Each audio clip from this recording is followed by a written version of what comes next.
Ang sabi niya sa Kongreso, kailangan si Sara Duterte ang maglabas ng ebidensya. Di ba? Kayo, nag-aakusa kayo, wala kayong mailabas na ebidensya. Ngayon si Sara na lang ang maglalabas ng ebidensya. Di ba? Kung ako kay Sara, ikaw Luistro, kung ilang maleta ang nakuha mo, yun ang ilalabas ko. Ha? O, si Dilima, ganun din. Kung ilang maleta at bayong-bayong na pera, yun ang ilalabas ko. Yun ang ebidensya ko. Diba?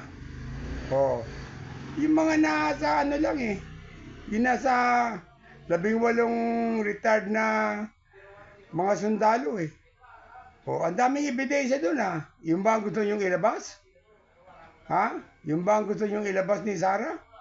Yung mga ebidensya na nanggaling sa mga sundalo? Mga sira pala mga ulo nyo eh. Puro kayo impeach eh. Mantalang yung bilyon-bilyon na yan nandiyan dyan eh. Hindi nyo pinakialaman. Eh bakit yun na kay Bongbong Marcos? O taon-taon, 1 bilyon yun na. O ano, tahimik kayo? Ha? Kasi mawawalan kayo ng bayong-bayong. Mawawalan kayo ng mali-maleta. Pag tinira nyo si Bongbong Marcos. Ha? Kasi mga buhaya na kayo. Sobra kayo sa pagkabuhaya. Ang titigas na ng mga mukha nyo. Lalo na ikaw, si Bakulaw. Eh, wala. Ang tigas din ang mukha mo. O, di ba ikaw na rin may sabi yung asawa mo, tinago mo? Ng rape. O, ba't mo tinago? O, sasabihin mo pa. Eh, kung yung mga ibang tao, natutulungan ko, hindi pa matulungan ang asawa ko. Hindi ba naman sira ang ulo mo? Eh, bakulaw ka talaga. O, kayo yung mga nandiyan dyan, ito si Dilima. Malapit ka na makakulong. Makukulong ka na rin. Ha? Sabihin niyo si Sara maglabas ng ebidensya. Ako kay Sara maglalabas talaga ng ebidensya. Lahat kayo pakikitaan ko ng mga litrato. Ha? Yung mga sinasabing bayong-bayong at mali-maleta, ilalabas ko. Pag di nagtalbugan kayo dyan, ha?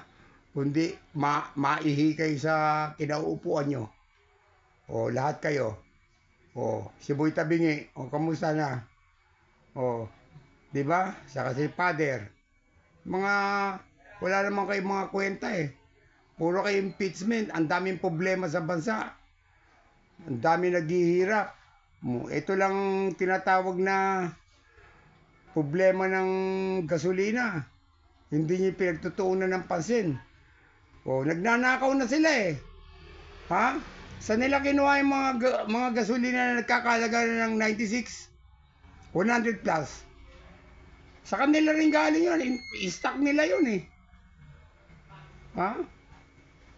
Ba't hindi nyo pinakikialaman yun? Wala kayong control sa sa mga fuel, mga gasolina.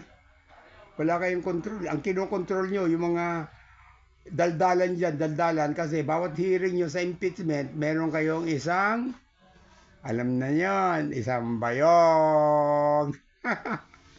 Isang bayong na pera, alright. Ang titigas ng mga mukha nyo, alright.